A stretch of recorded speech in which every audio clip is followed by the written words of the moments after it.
No one's gonna believe that this is Josh Grant, 8 years old. Hey, my daddy. Keep it in focus, you know.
You know, obviously it was hard for my dad because he was always working or, just trying to pay for me to go race. You know, he was at the refineries and yeah, it was just wide open all the time. You know, just like, hey, what race are we going to next? You know, obviously we'll go to Whitney and Mosier and, you know, all the rounds, and it just kept escalating every single year to going, okay, well, we didn't win. Let's go, you know, here. Won a few titles at World Minis, won a Loretta's, you know, but in the big picture, none of that stuff, I guess, even really matters now.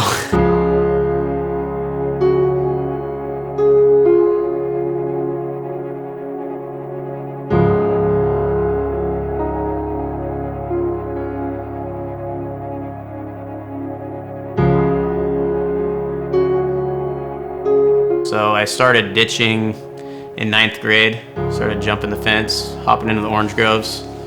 Dad wasn't home.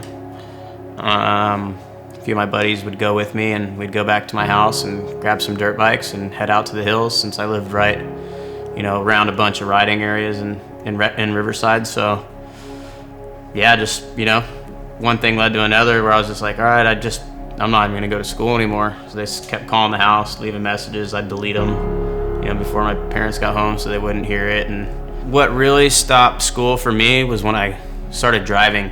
I was living in Redlands and I was going to like Rev High School, and I tried to do a semester, and same thing. I was just like ditch to go to Glen Helen or go up to Victorville, go ride, and going back and forth. My parents were divorced, so my mom lived in Riverside, my dad lived out in Redlands, and I didn't I was like, I'm not going to school, I'm not doing any of it. Like, I kind of just gave up on it. I don't really know where at in that point where my parents were like, okay, he's just not going to do it, he's just going to drop out.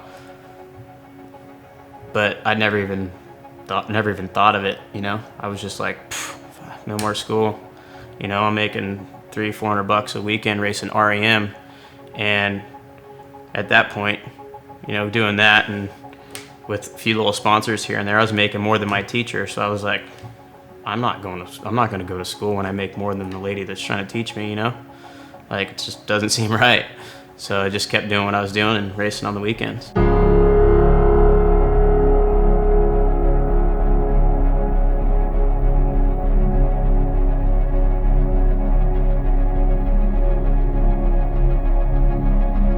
Factory Connection was like, okay, you know, let's go out and do a test. We'll see how he does. You know, let's bring out Josh, Tommy Hahn. And at that point, it was like Timmy Wiegand, Gosler. You know, there's a bunch of dudes. And I'm like, okay, well, I'm just got on a big bike, you know, like 250s, whatever. He's like, yeah, let's go out to, I think it was Kahia Creek.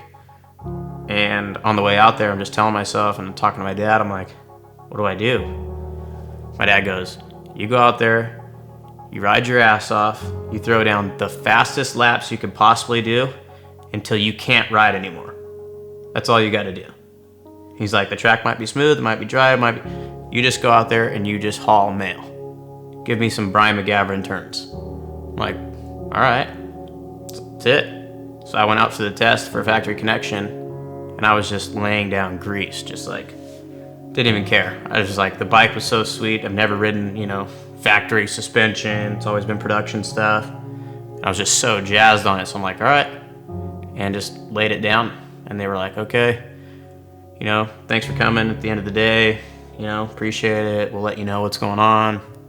So on. I think it was like 3 or 4 hours later, they called me back and saying, hey, we want you to line up for Hangtown in, I think it was like 2 months. And I just got, like, I was just like, oh, shit. Yeah, here we go. I'm down, sign my contract. Next thing you know, I'm lining up at the gate at the freaking Hangtown.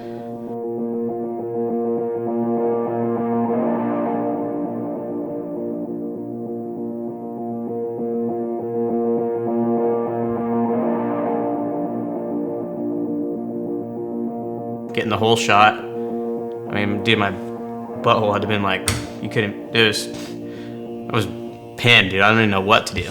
I was like, all right, I didn't know. I got a whole shot and I was like, holy shit, this is what it's like, this is gnarly. So I just went as hard as I could for as long as I could, and then I fell over, stalled it, you know, did the whole deal. But that's pretty much just what kicked everything off, turning pro. I pulled like 15 seconds in like 7 laps. Cause I remember falling down and like scrambling, and that's when Hondas were like impossible to start. So they had the little hot start, little lever, you know, and I just remember sitting in that corner just kicking my life away. And it felt like 30 seconds. And I'm like, where is everybody? Like, why, like, what's going on? Then it's like, there goes James. I'm like, oh shit. Just my bike wouldn't start. I was so bummed, but just to have that kind of reaction and that kind of like debut. I mean, didn't turn out the greatest, but it definitely stuck with a lot of people still today.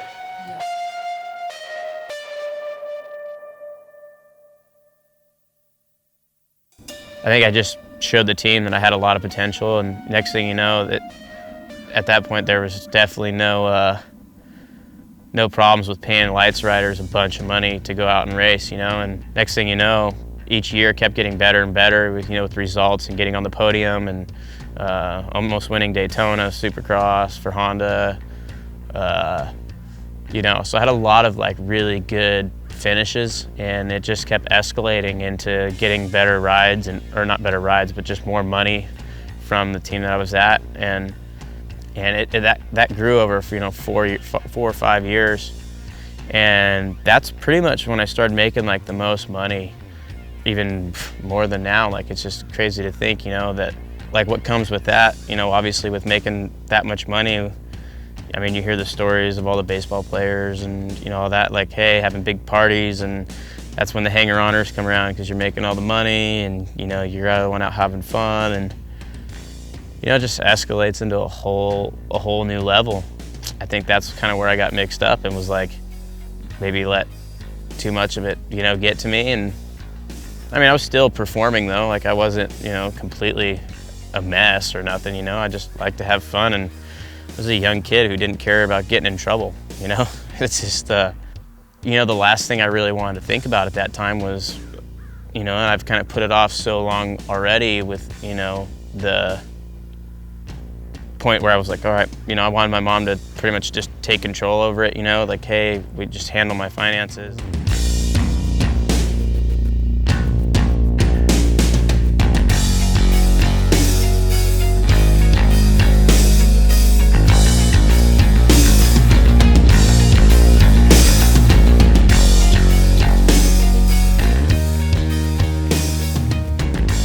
Started cooking meals at his house and hanging out there so much that I had bought a cookie jar to put on the counter. And my mom saw that I had bought this cookie jar, and she flipped out on me and said, that's when my mom told me, if you're gonna play house, you're gonna get burned. And I was like, well, what are you talking about? She's like, you're putting your own decorations in his house, and all of this was over a cookie jar. Granted, it was a cupcake, but it was a cookie jar. And I said, well, if he wants me to be there and he wants me to cook him dinner, then I'm gonna have my own cookie jar on the counter. And she was like, okay, like, I get that. And that's when she said, well, if you're gonna play house, you're gonna get burned. And I knew what she meant. She loved me, you know, like, it wasn't about dirt bikes when she, you know, she didn't even really know much about it. And that was the coolest part to me. You know, it was like, good, she doesn't really care about that kind of stuff, and that makes it more real, you know?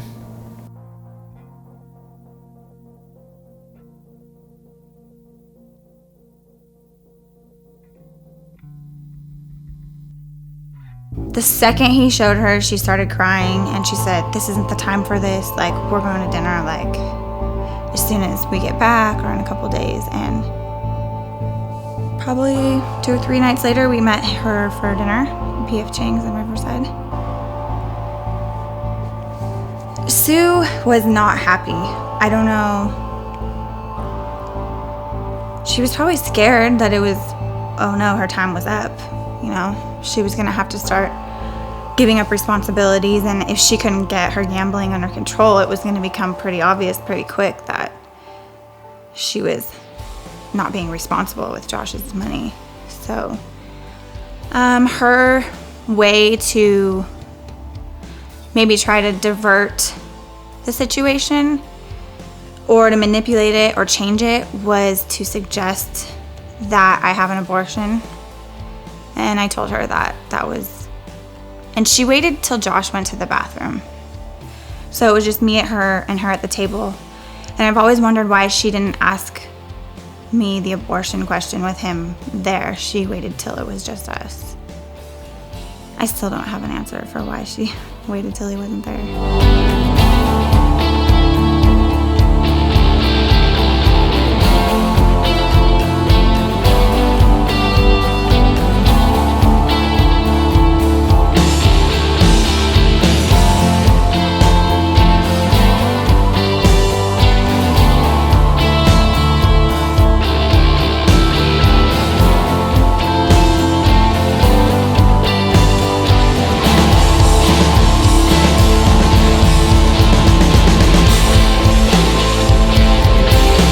Agent at the time, his wife, you know, we were all sitting up in the knothole watching the race, and had mentioned to Ashley. Kind of came up to me out of nowhere and was like, do you know that Josh owes my husband X amount of dollars? And I was like, no, I don't see the finances. I'm not allowed to see the finances. Like, I don't know really what you're talking about. But I gotta get this off, you know, like, I just want to let you know that, like, I don't know if you guys know this, but I know Sue takes care of the finances, but that you owe Bob, like, it's like $60,000. Just told her, like, I'll do my best to, like, get to the bottom of it, but I don't have any answers for you. Ashley and I had never gotten into fights or arguments or any of that, you know, until we got home that night from the race. We got in an argument, and I said, look, you owe this person a ton of money, or they say that you owe them a ton of money, and you don't even know what's going on with your bank account. Like, figure it out. And I left, and I was gone for a couple hours, and I left Wyatt there too. I was so upset. I just said, I have to leave. I have to remove myself from this, and you need to figure your shit out, because I'm not going to stick around if you don't get a handle on your stuff. I called my mom that night, and I asked her, I was like, hey, you know, can I get the passwords and stuff for the, you know, bank accounts and all this stuff? I want to, you know, write it down. I want to start kind of learning it and getting it, you know, going. And she didn't really, you know, she made up some excuse or something like, oh, the password's not working. I have to call and reset it. I'll get back to you or whatever. And I just called bullshit. And I was just like, you know what? Whatever. I can call the bank, you know, give them the whole deal. So I called the bank. I came back home a couple hours later, and he was on the phone, and he was talking to the bank. They finally verified that he was the owner of this account, and they let him reset his password. Right immediately we got on, and you could just see like San Manuel, like Pachanga, Morongo, fucking San Manuel Band of Indians. Just $5,000, you know, just every transaction was a casino transaction. And $5,000, $2,000, $2,500, $2,500, $4,000. And I'm looking at the dates and I'm like, holy fuck, this is all on the same day. And I just kept going. And I just kept looking, and I'm like, no way. Like, I know my mom's told me, oh yeah, we're at the casino, you know, she went. Every time I talked to her, it seemed like, oh, hey, you know, I'm just out gambling with grandma, we're hanging out, you know, blah, blah, blah. Like, never thought of it, you know, like, okay. Sure enough, it was just backdated for fucking 3 years of just, I mean, dude, there were some nights where there was a $40,000 night at Pachanga.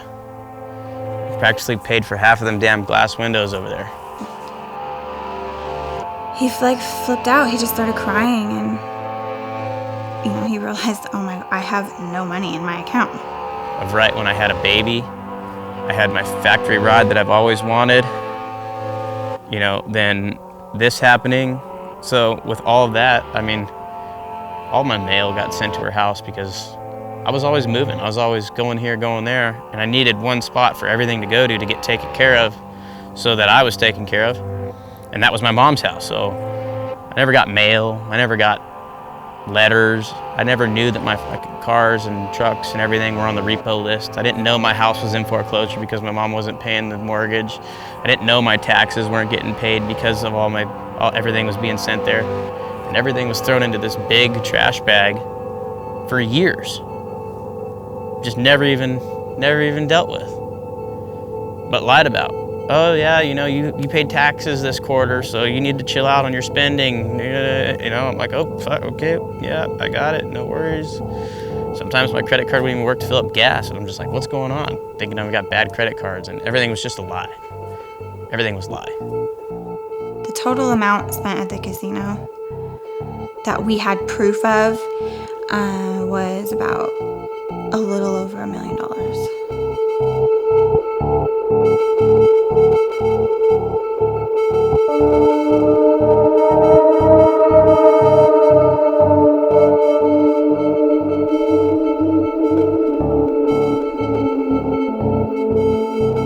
We weren't in really close contact, but then kind of out of nowhere, it was in January, I think, that I got a phone call, and it was just like, hey, you need to be here tomorrow. And I was like, whoa, you know, what happened? What's going on? Is everything all right? I can't tell you about it. Just be here tomorrow. I showed up to somebody that was looking at me like they were staring at 10 ghosts because they couldn't believe it. Almost didn't want to believe it. Who wants to believe that? You know, I called her back going like, hey, is this shit for real? Like, please fucking tell me you didn't do this. Like, you didn't, this isn't you. She started crying, and I was like, I hung up, punched holes in the wall, yelled at Ashley, and just that just switched everything. I trusted nobody. Like, I trusted no one. You know, it's weird, especially for me, because I take a lot of pride in that. I feel like I can tell somebody, like, you know, you can feel somebody out, but for somebody to be like, you know, who doesn't trust their mom? And then for it to be like that, where you're left with nothing, it's stuff most people don't ever even think about or even can fathom. Like, to them, that's not real.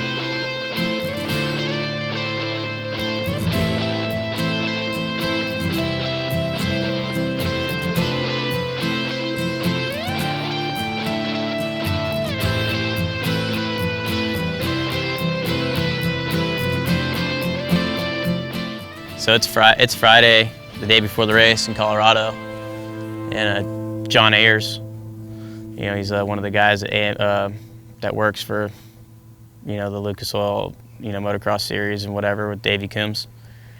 Comes by the motorhome and is like, hey, you know, want to come take a ride and come check out the track, you know, hop in the Rhino, we'll go, you know, just check everything out and tell me what you think. And because I was there early just hanging out, I'm like, yeah, no problem. And we're cruising around, and this is at the time where the motocross series was making these little drop-off walls for their advertisements, so you could see, you know, Lucas Oil and, you know, all this Geico and all the, you know, advertisements and stuff. And they're supposed to have these X's on the jump saying, hey, they're here. You know, we put a drop-off here. Nobody roll down the thing. No X's were up there. I didn't even think anything of it, and I'm sitting in the motorhome, and people start running in the motorhome, like, asking what Josh is, like, where's Josh? And then I see my dad, like, run by the window, and sure enough, he rolls over the roller, and they had cut the drop-off, but forgot to put the stakes in the ground. And we endoed the Rhino, crashed. I flipped out of the thing, crushing my other knee and my shoulder. Flipping the Rhino, I mean, there's pictures of it. Like, it wasn't just like a little crash. It was a big crash. And John came into our motorhome and he was crying and he was so upset and apologetic, and it was just like one more thing, you know, just added to the list of things. So I tore my opposite ACL. I didn't even ride. Was first just back at Colorado for the first time in 5 months of riding, and I already tore my other ACL. After all this shit had happened, I was just like, I'm done, you know? This is it. Like, I got to ride my factory bike twice.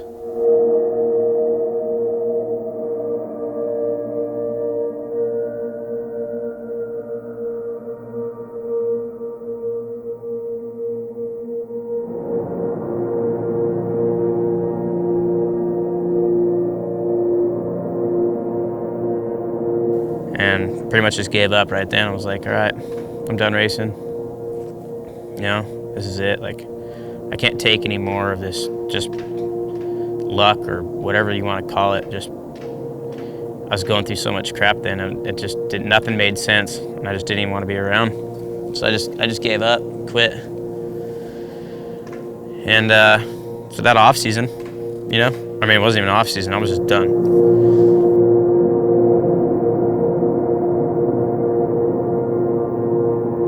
He was 100% depressed, like clinically depressed. Doctors diagnosed him with depression, and because he races and he needs to have his, you know, aggression and all of that, you can't treat depression in a motocross racer.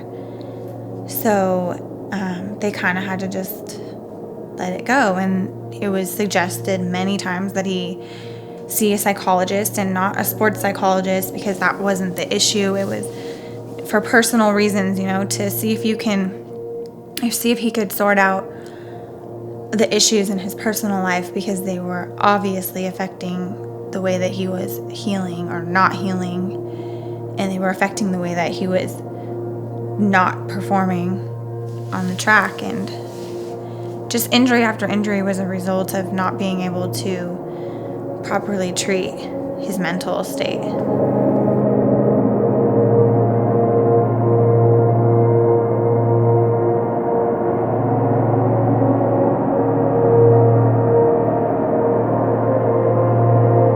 So November 10th, I was getting my nails done, and Turtle and Josh were the only ones home, and Turtle answered the door, and it was a man in a suit or dressed really nice, and he asked for Josh Grant, and I guess he had paperwork in his hand, and Josh went to the door, and I shut the door because the guy asked me, he's like, hey, can you shut the door, whatever. I'm like, what's going on here? And it's a guy from the Internal Revenue System, the IRS, at my front door before we're leaving to go to our wedding, or go to LA for our wedding. He goes, you know that you're going to jail because you haven't paid the IRS in 4 years for tax evasion. And I was just like, freaking heart dropped. I'm like, oh my gosh, like what? Thank God Josh had a case number and proof that he was taking action to fix the situation, because going to jail, the guy was telling me, I'm here to take you to jail. And I'm like, well, before you do that, I have a police report, if that does anything, because I had money stolen and I'm not able to pay for it, like. He's like, well, yeah, and then, give me the police report. I gave him the police report, reference number. Investigator Johnson was the guy's name that I talked to down there. Still remember the guy. Investigator Johnson, here's his number. So this guy calls him up, was like, hey, is this Investigator Johnson, blah, blah, blah. I gave him his badge number, said, yep, this case is legit. This is going on, blah, blah, blah. Okay, thank you. He said, I'll look further into the case number. He took the information, and we got married on Friday, and on Monday, his mom was arrested. I mean, like I said, you couldn't even write this story out. It's just, and then we had the best days of our life the next day. From almost being in jail to having the best day of our life in a matter of 24 hours. Like I said, it's just an emotional roller coaster ride.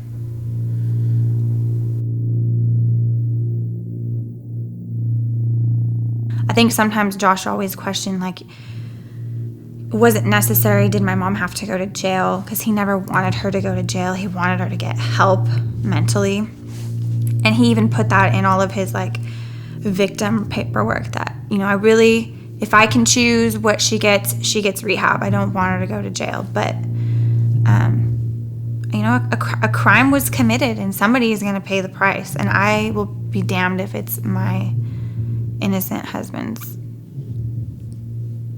if he's the one that's going to pay the price. It's not going to happen while I'm around.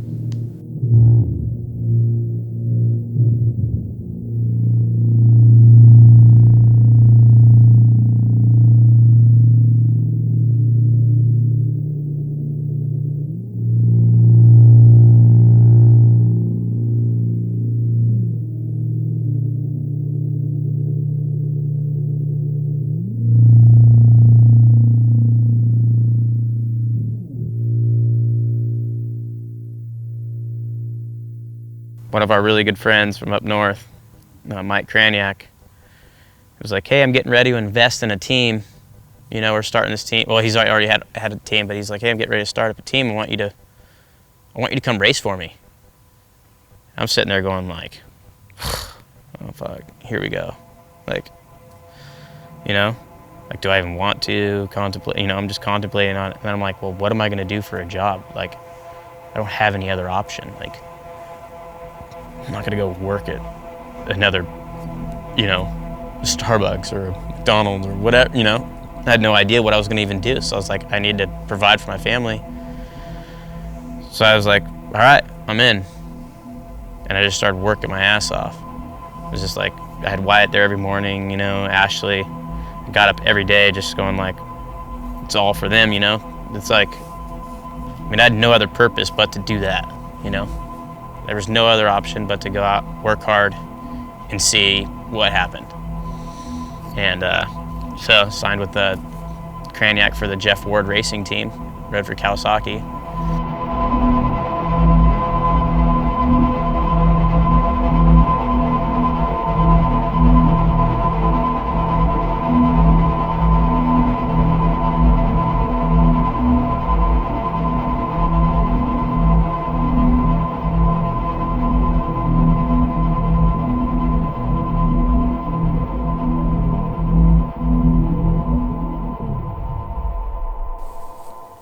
Craziest thing is I got a call back from the JGR guys going like, hey, we saw what happened, and they kind of knew what was going on, and they're like, hey, we want you back on the team, we feel like you're good. And that had never been done before. Nobody's ever actually left a factory team, gone and raced somewhere for 2 years, and then back to the same exact factory team in the ride. I was like, all right, And same thing, had some good races, and just off and on, just kind of ups and downs. Dealt with some more injuries and stuff, and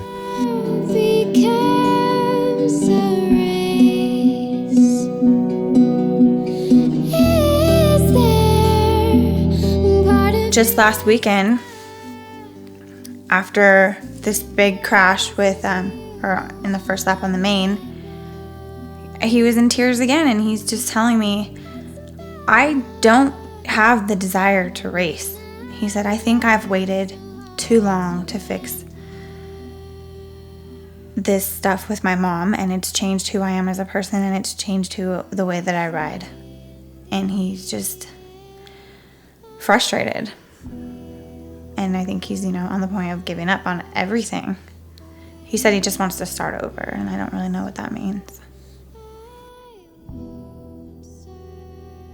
You have to want to do it, and that's where my concern is with Josh is, his body is hurting at this very moment, but is he so hurt that he can't race right now? I don't know. That only he can say that. Right now, it's about his will to race, and I think that is gone. I think he can get it back, and I know that that's probably why he's outside right now, because he has no will to race, because his body physically, mentally does not have it. It's not there.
finished within the top 5 a lot, you know, so I had some good races, and which was surprising because I had a practice bike guy that would help me out at home, Jeff, but it was surprising because I didn't trust the Yamaha. Like, I didn't trust being on that bike, so I wouldn't even really ride during the week. Like, I would just pretty much show up on the weekends and race.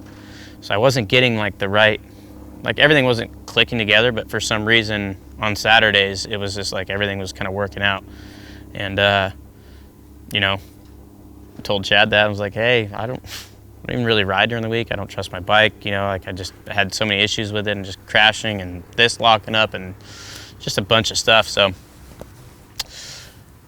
Chad, you know, called me and we're like, hey, let's try to figure it out. Let's do it. So I was like, all right, I'm down. Like, I'm in it, you know, I'm ready. And ended up getting a deal done right before Monster Cup. So actually I signed my contract probably an hour before the gate dropped at Monster Cup this year.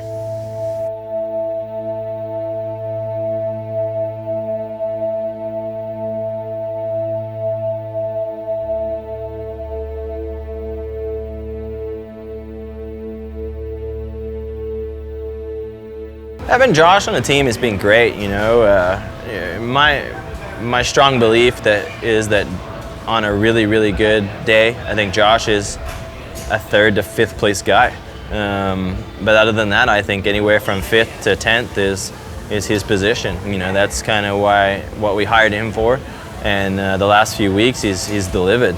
And I'm really proud of him. You know, we came into the season, he had surgery on his foot, so he had a little bit of kind of lack of preparation towards the end of the off season, and then we had some issues on our part from Tutu Motorsports that we, you know, didn't really sort out some suspension parts and things like that. So I think that as the year's gone on, I think he's better prepared. I believe the bike's become better, and he's gelling well. So I'm real proud of him that he's just kind of stuck to the course of trying to get better and try to get in the top 10.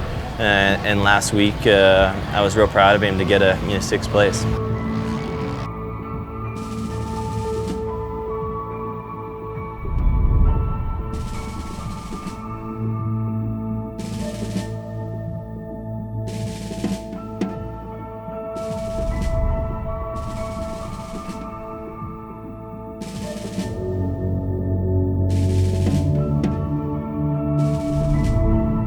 So he was going to be ready to race Budds Creek, and he called Chad to tell Chad that he wanted to do Budds Creek and get like a little preparation under his belt before Red Bud. And then that's when Chad told him, like, hey, I don't think we're going to go any further with the team this year, you know, and that was the first time that we even knew. The sickest team. You've got all the best guys that Chad's handpicked from everybody. Not only that are they good mechanics, but they're good people.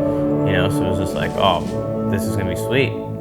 And towards the end of Supercross, I mean, we were killing it. You know, we were top 5. I had like 3 or 4 top 5s at the end of the year, and Chad was right there. You know, Chad ended up winning a race. Like, it was a good deal. You know, so I thought you never expect the team to shut down right after that. You know, or a few months later. So. It's unfortunate, but it's just the way it worked out. We just had to make sure, okay, are we gonna get paid? And if not, can we ride for another team? You know, you have to be out there, you have to be racing in order to get your contract for 2016. So we needed to make sure like we could ride another bike. We had to get it in writing, and honestly, Chad couldn't have been more professional about it. He paid us and gave us an opportunity to still show ourselves on any bike that could have been. It didn't have to be Cowie. Josh could have rode anything that anybody offered him. Sitting on the couch and going to Paula every once a week with Wyatt, riding on the Pee Wee track. We did that for like, I don't know, most of the summer, you know, leading into those things. And it's like, yeah, I don't know. You know, Chad's still gonna pay me. I'm just gonna recover and see what happens. Josh had nobody had come to him, so he went and he bought his own bikes, and he got to choose, and he bought Suzuki's. Yeah, he was like, well, if I'm gonna ride a bike on my own, I wanna ride something that I haven't rode yet, and because he thinks that he could ride this shit out of a Suzuki, truthfully. And I think Cowie got wind that Josh Grant was going to go ride some Suzukis on his own for the last 4 rounds, and at that point we got a phone call from Cowie. Will Hahn ended up getting hurt, so Kawasaki called, which I was kind of bummed because they had a spot open anyway from the beginning, like with Davey being gone, and it was just Will out there, and he wasn't doing anything special. So it was like, why can I not just throw my bike on the Cowie rig and go race? And that never was an opportunity until I started, kind of doing things on my own and just hanging out and that's it. Like, so Cowie's called me one day and was like, hey, would you want to come finish the last 5 rounds for us, because Will just got hurt and we have nobody on the bike. And it wasn't a lot of negotiating. It didn't need a lot of negotiating. Cowie stepped up and offered him what he thought was fair value. We didn't have to go round and round. Honestly, it all went so smooth. The transition from 2-2, the way 2-2 handled business with us, and the way that Cowie, it was pretty smooth, honestly. There wasn't a lot of drama.